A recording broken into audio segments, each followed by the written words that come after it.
Good morning, y'all. Morning. So we're back this morning for another morning after reality recap.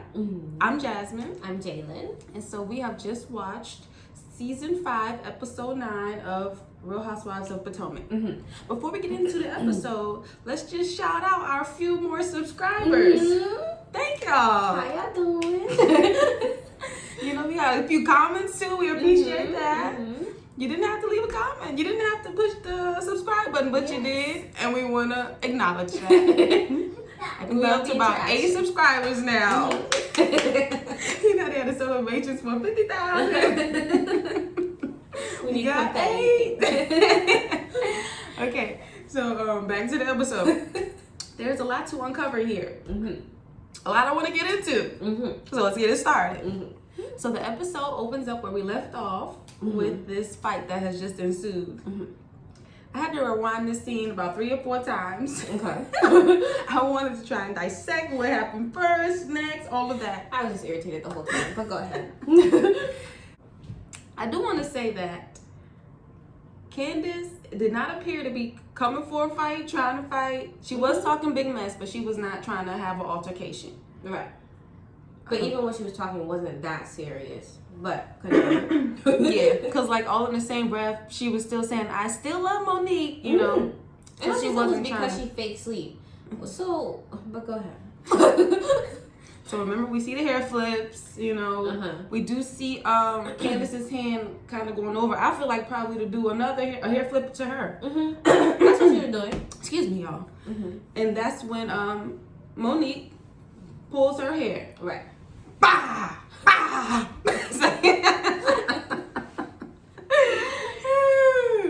And that's what is going down.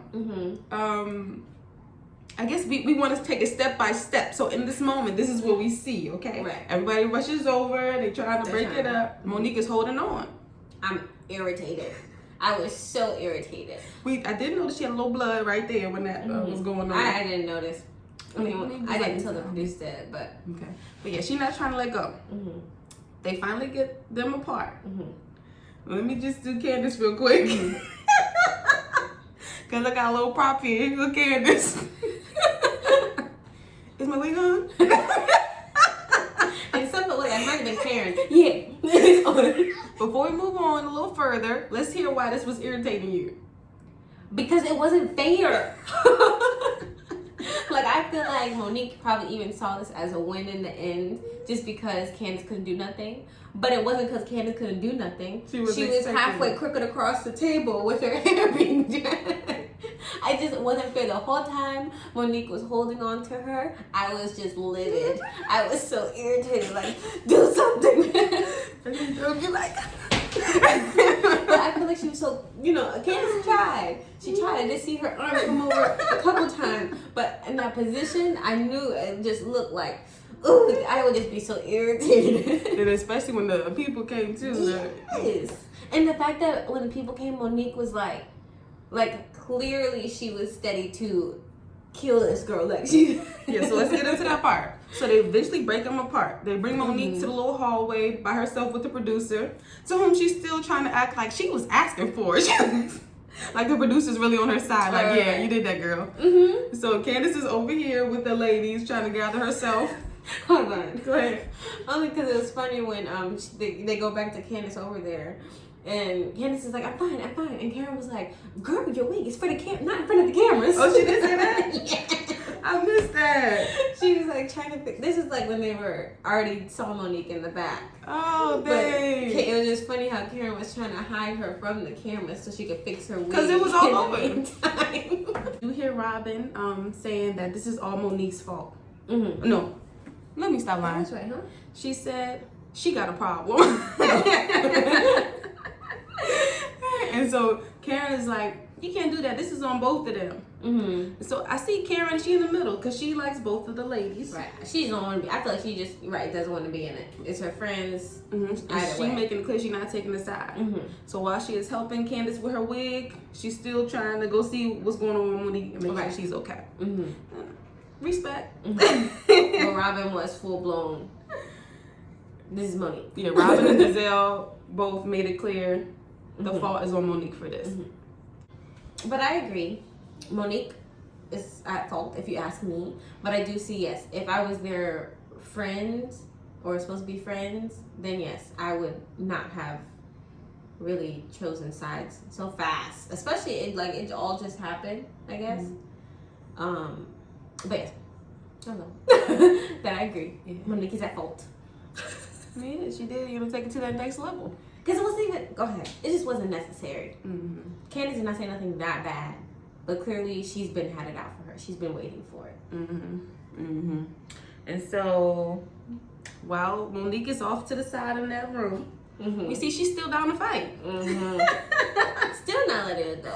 And so you would think, this has just happened. You might feel like, oh my goodness, I can't believe I let her take me there. Right. I did this on TV. Oh my goodness, I'm a mom. All of this stuff, and she's still ready to even Candiace. Start round two. I mean, I know she didn't start it, but even she, when they were walking her out the door the other way, was like, this is just embarrassing. She was just embarrassed. And I feel like anybody would be embarrassed, TV or not. You guys are grown women at an outing. That's embarrassing. That goes to my next point, what you said. Because when they do get in the car, well, we skipping around. So let's get to one part we did miss is that Monique does try and run around the barn to go get Candiace still. And everyone's like, is that Monique running?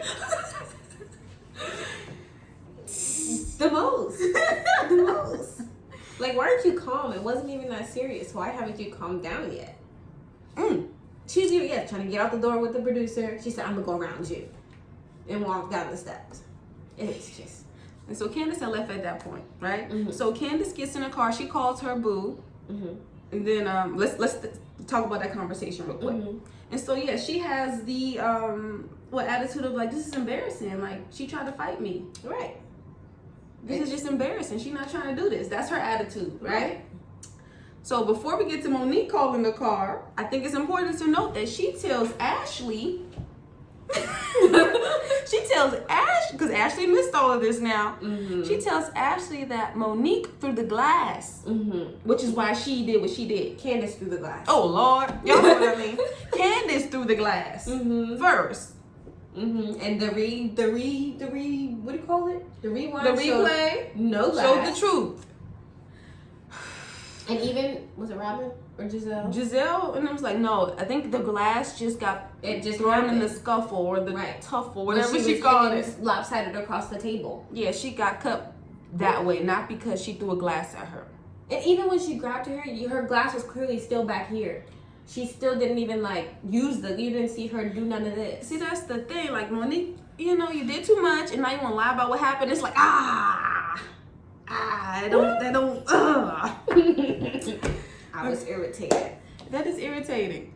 But did you hear Ashley's little shady comment? What she said? When she was kind of just like, she's gonna keep talking mess, and that's what she deserves. Oh, she said that? Along those lines, and I'm like, first of all, you weren't there, and second of all, last I checked, you were getting it together with what's her name? With Candiace. So why are you trying to get in the middle of it? As soon as she said it, I'm like, why? And then I'm thinking immediately, is there something we are missing for her to even agree with Monique on the level of maybe it was a fake makeup type of thing, because they were Ashley and Candiace. Maybe it's like, okay, we'll be cool, but maybe she's still really not trying to move on like that. But even in that situation, those are your friends. Why are you getting in the middle? Yeah, I think immediately after she said that, friends. Karen said something. Karen said something immediately after she said that, but it was kind of like shutting it down. Like, that's not the point. Okay.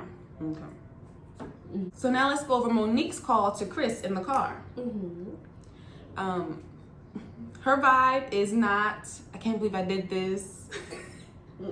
I'm embarrassed. It's like, she been asking for it. She got what she deserved. So Monique is going over what happened. She tells Chris that Candiace was the first to throw a glass or hit her with a glass, and that's when she pulls her weed and begins to bash her in the head. Then she says she blacks out and she doesn't know what happened from there. Crazy part is, you blacked out after the fact. You switched up the story and said she hit you with a glass first. You must have blacked out before then, because you got the story wrong. Another trick saying it in order. The true order was she did any hand movement first. So I feel like even if she did hit her with a glass, not saying you should be hitting people with glass, but you was the one doing all this stuff first. And she definitely pulled her hair before any glass was thrown. Right. Yeah, that just hit me. Like, you were the one to put your hands on somebody first. So you were. But you want to blame it on the glass that was never thrown. That's the part for me. That part. But yeah, like you said, I don't know if you said that. But Chris is like, that's embarrassing. Y'all out there fighting? Right. And she's still trying to justify it. Right. I don't get it. Well, that's the But I liked his response of just saying, that's embarrassing. Mm-hmm. He wasn't trying to hear any more about what happened. Now, that's the night of. Mm-hmm. Let's wait. We're going to talk about it and see what happens after you have some time to think about it. Mm-hmm. So next we do see a morning after scene, morning after the fight. Mm-hmm. We see Wendy first. Mm-hmm. Wendy said something I was like, but she was talking about basically how, these kind of things. She's like, I'm fighting to have a seat at the table for us and these kind of things. Why we can't have a seat at the table? Mm-hmm. Like, that's not the only thing that's not allowing people to have a seat at the table. Black people have a seat at the table. Don't do that. Girl, bye. I say no. So we do see Ray and Karen the day after this incident. Mm-hmm. And we see that Karen is planning to have a chef come in and help her cook dinner for Ray for his birthday. Mm-hmm. And so Karen does fill Ray in on what's been going on. Mm-hmm. She tells him about the fight last night. Mm-hmm. And she does say that she still feels the same. Mm-hmm. Like she's not picking a side. Mm-hmm. So Karen also fills Ray in about the news about Ashley and Michael. Mm-hmm. And how Michael said he was at the hotel, that was him, but he did not do anything with the lady. Mm-hmm. And Ray's immediate reaction is, so what does this mean about him and men? If he's in a whole hotel room in a bed with a lady and nothing happens, what does that mean? Mm-hmm. And Karen said, you just being mean. But you can tell that they edited it out some of the conversation, because she was laughing too hard at one part, and I was like, what happened? What was that? Yeah, they did have their little back and forth, him and Michael, in the past, about him butt grabbing something, saying at the wedding. Yeah, something inappropriate. So we're already looking at him like, I see you. So then we see Gizelle and her girls going to Atlanta. Mm-hmm. For the relaunch of the restaurant that Jamal has got for them. Mm-hmm. Interesting to know, they don't stay at his house, they go to a hotel. Mm-hmm. Everybody, that dynamic is different, but it's just crazy to think your daddy live here and got a house. And you still don't go. Your mom and daddy together, but y'all not staying at the house. But whatever works for him, Mm-hmm. So we check in with Monique. I'm not sure if it's the next day. It's probably some days later, right? I don't know. I know the thing started with the morning after, but I don't know if all of theirs was the morning after. Couldn't tell. But whenever it is, she still had the same attitude. It was the next day. Okay. Because I remember her starting it with I woke up this morning. Okay. Mm-hmm. Okay. Well, yeah, she slept on it and she's still good with it. She blaming Candiace. She's saying Candiace was threatening her. Mm-hmm. I don't know how she was so threatened by Candiace. And she repeatedly said it. Threatening. She kept threatening, throwing threats and throwing threats. And the word was what was the threat? Did she consider a threat for her to say, you want to drag me? Because that was the initial threat, that you would drag her. But even if she considered that a threat, that's not a threat. Nothing, right. It's that's telling you, you said you was going to do something to me. You threatened me. Right. And you still did the hair flips first. And she was just returning hair flips. You were the one that thought the hair flip was okay in the first place. And so again, even she's still trying to justify, what she did. And Chris is still it's embarrassing. You shouldn't be out here fighting. Too grown. Especially over something so lit. This all started because she made the comment about her being fake sleep. What? It was that serious. And not one part of you. I can see if you can even feel ooh, I needed to get that out of my system. Mm-hmm. But still the other half of you was I'm too old to be acting like this. Yeah. But not one part of her was not getting that. We're not getting that at all. She was just proud. She's just standing on that thing. Mm-hmm. Okay, so we see Gizelle and the girls meet up with her dad, the girl's grandfather, for a little breakfast, I think it was. And we learned that he doesn't know that Gizelle and Jamal are back together. Right. We also learned that he didn't attend their wedding the first time. That's a lot because as a dad, you walk your daughter down the aisle. Right. So to not go, that means you're not participating in that part of the whole thing. Right. So that says a lot about how he feels about Jamal. And that was the other thing. I was like, so he just didn't like him from the beginning. So he's been cheating since the beginning? Well, she did say that during their engagement, there was some tomfoolery. Oh. So maybe the dad didn't want her to go through with the marriage at that point. Right. Okay. But she lets him know that they are, trying to work it out. Daddy seemed like he understood. I want you to be happy. What he said? He would even say he would attend the next wedding. I'll go to the wedding. I'll be there for you. Yeah. All of that. And let's stop right there. We're going to get back to Daddy. I know, it's crazy because when I was watching, I could see her tearing up at this. Because this would say a lot that he's now, he knows before, maybe he recognizes that he should have went to the wedding the first time to support his daughter. And so to get this approval from her dad, it could have meant a lot. Right. But we'll see about that. But he said could have meant a lot. It meant a lot in this scene. Yes. Okay. So next we see Ashley and Michael Darby. I'm not even sure what all they was talking about up until they got to this post-nuptial. Do you want to go into anything they were saying? No, nothing's bad. But we hear Ashley say, basically, they going over what happened, what their disconnect was that led Michael to this decision he made. And again, he says intimacy. And I feel like he still felt, it's like he admitted to, I forced myself to do this. That's what it sounded like. Because he's like, their connection on what, I don't know, not the intimate level. Is always been great. But their intimacy has always been where the disconnect was. And what did she ask him? She asked him something like, are you done doing it? And he was like, it was pretty much like he was like, I have to be. Like, for us, I have to be. But it was in the sense of like, sure, I'll force my, like, that's how I took the vibe. Was like, sure, I'll force myself to be, faithful from now on the straight and narrow. Yeah. So 2 things I noticed was they act like he didn't do anything, but it certainly seemed like he's responding as if something happened. Even how she's speaking, he's speaking. It's like something did go down. Right. And maybe they just discussed that we're gonna say you fell asleep. So that's part 1. But yeah, I think you are getting to something that I was thinking where it's like this is really just like a business thing. Like just a contractual thing, Right. He initially announced put out the idea that he wanted a prenup, right? So that's already like trying to secure everything. Okay, so that part I didn't know. So it was him, not her. Yeah, him. And she just went along with it. She's like, okay, I can do this for you. Okay. Well, now she coming back with the contract. And she want to renegotiate the contract. Right. That was confusing. Right, okay. With her post-nuptial agreement. Right. So even though they're trying to work it out, she's still like, I want to be good regardless if you're trying to do something else in the future. Okay. I get it. And he's like, we'll look into it. If somebody was guilty doing all this stuff, I feel like you'd be like, all right. Like, you would, what's there to look into? Does that make sense? I feel like you'd agree, I guess. Yeah, I feel like that was his way of agreeing. He was like, I want you to be protected. He said something like that. Oh, yeah, he did. So, we shall see.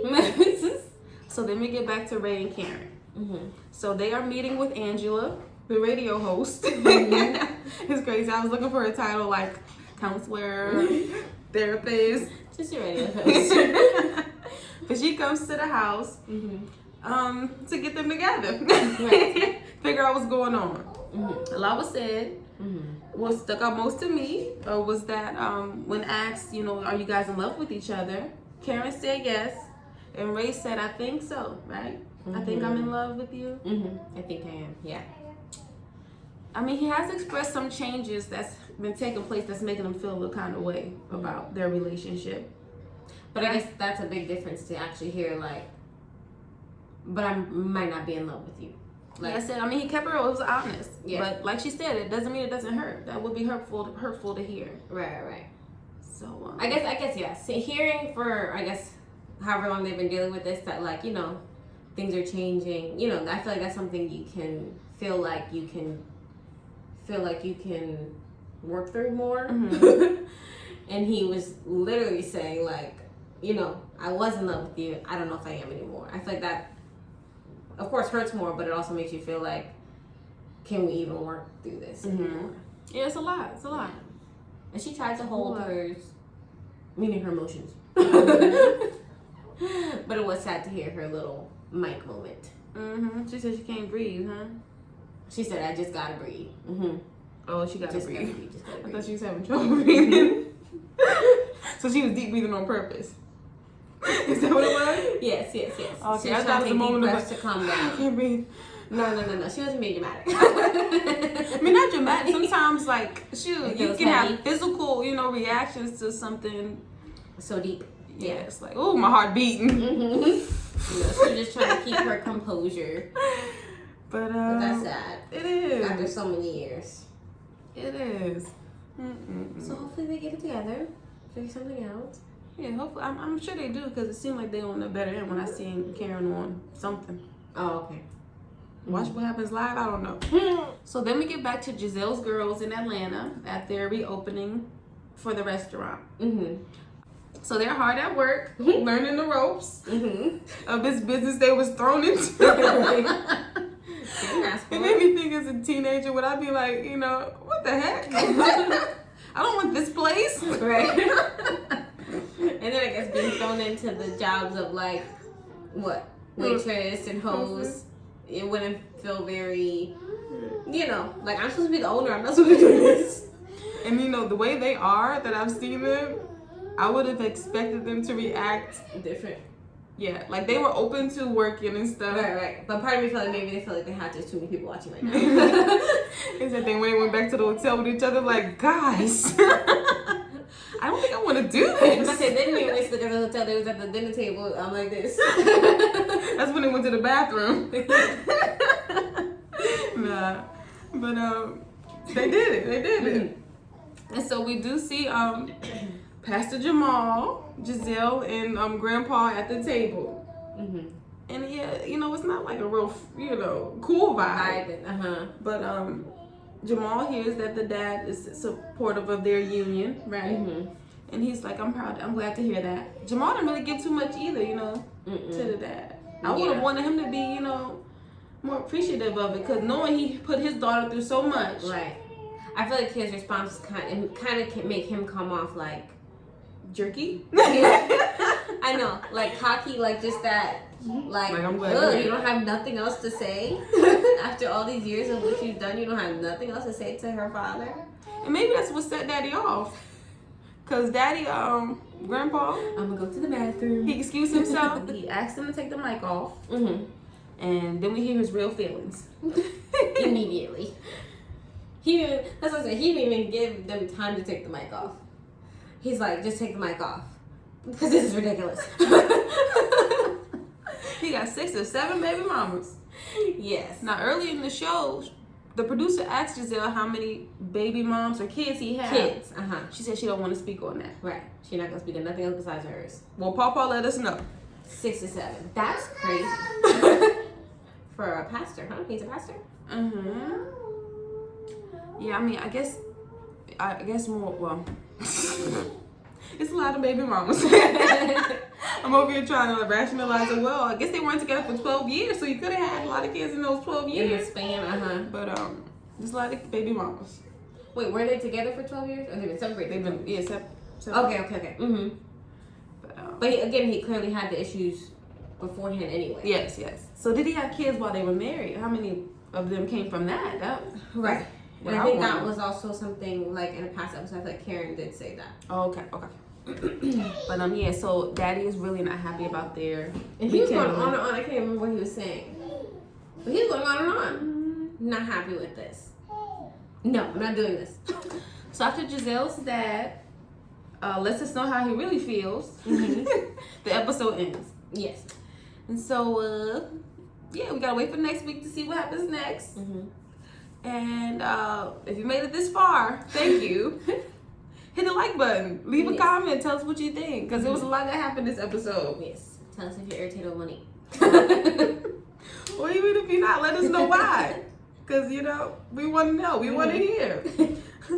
Also, you can subscribe and we can move our 8 subscribers up. When we get to 10, baby. Which I want to do. The celebration. But that's it for this episode. Yes. We'll see y'all next time. Mm-hmm. If anybody watching Teen Mom, we're going to review that. Yes. So we'll be back Wednesday morning. Right? Mm-hmm. But that's it for today. All right. Bye.